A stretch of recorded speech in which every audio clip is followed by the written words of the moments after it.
Alrighty, so My Hero Academia chapter 385 dropped, well, spoilers at least last night, so that's what I'm going to be discussing. And just to put it bluntly, this chapter was absolutely insane, one of the craziest chapters we've gotten in a while. So much happened, yet so much we did not see, which I'll get into in a moment. Real quick though, if you do enjoy, please subscribe, and let me get into the video now. So picking up from last week, we have All For One fighting the likes of Gigantomachia, Kirishima, Inasa, Dark Shadow, and Tokoyami, Mount Lady, etc. And this fight is pretty much picked up right where we left off last week. The continuing banter between HAWKS and All For One, etc. Pretty much everyone just attacking All For One, and it's really cool. Things look like they were turning to be in the hero's favor as, again, Gigantomachia joined the battle, and we have so many heroes facing off against this de-aging All For One. But this victory didn't last long as the heroes started getting tired, and All For One is just insanely powerful, even when being completely destroyed. Worse than Shigaraki was in the previous war arc when he got all burnt up and messed up. Like, All For One is completely destroyed here, but just able to regenerate.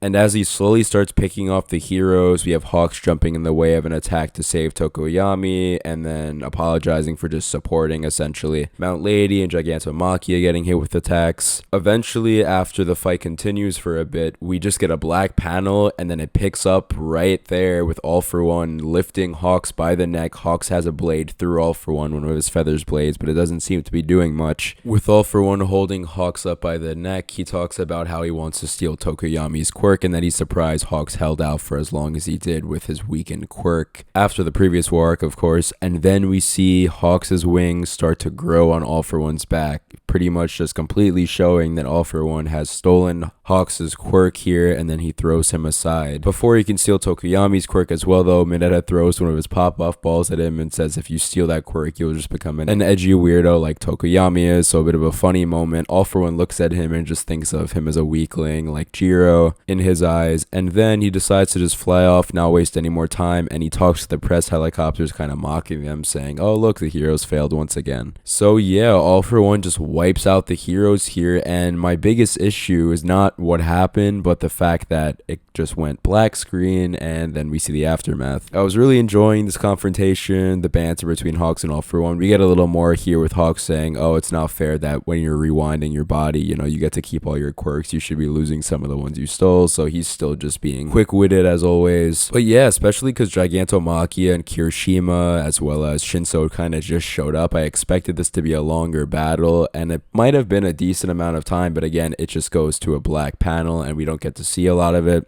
I know it's not necessary that we see all of this, but we get the feeling that, okay, All For One just wiped out all these powerful people, and he's insanely powerful. But nonetheless, it would have been cool to see. Next, we get a scene with some people like Tetsu and Natsuo in shelters, as well as All For One spies who are there, and as one of them tries to do an attack, Gunhead, or Gun Arms, I'm forgetting his name, but I'll show a picture of him here. He shows up, and I think he was previously kind of retired after losing hope in the previous war arc, but he was inspired, and he comes back and fights here, so that's good to see. Following this, the chapter ends on a really crazy note that I wasn't expecting. It's Stain kind of overlooking on this building with Todoroki and Ida kind of making their way wherever, I'm assuming to Endeavor. I didn't mean to rhyme there, but I don't know if this is setting up a fight between Ida and Todoroki versus Stain, again kind of like a rematch from earlier on in the story. I'm not sure if that would make much sense here, given the fact Stain seems to have acknowledged them as changed, or at least Todoroki as more so a hero, and maybe Ida after the previous fight. Maybe Stain will help out the heroes. I really have no idea what's going to happen here, but I'm not even sure if Todoroki and Ida kind of acknowledge Stain or even see him, or just making their way and Stain seeing them. It's kind of hard to make out in the spoilers. I'm thinking maybe Stain is just kind of watching over them, seeing, okay, are these real heroes, since that's his whole shtick, his whole thing. But yeah, overall, really good chapter, pretty crazy chapter, so much happened, and I liked it. I'm liking where things are headed. Again, I would have liked to see more of the battle, but that's neither here or there. So yeah, if you enjoyed this video, please do subscribe, and I'll see you all in the next one.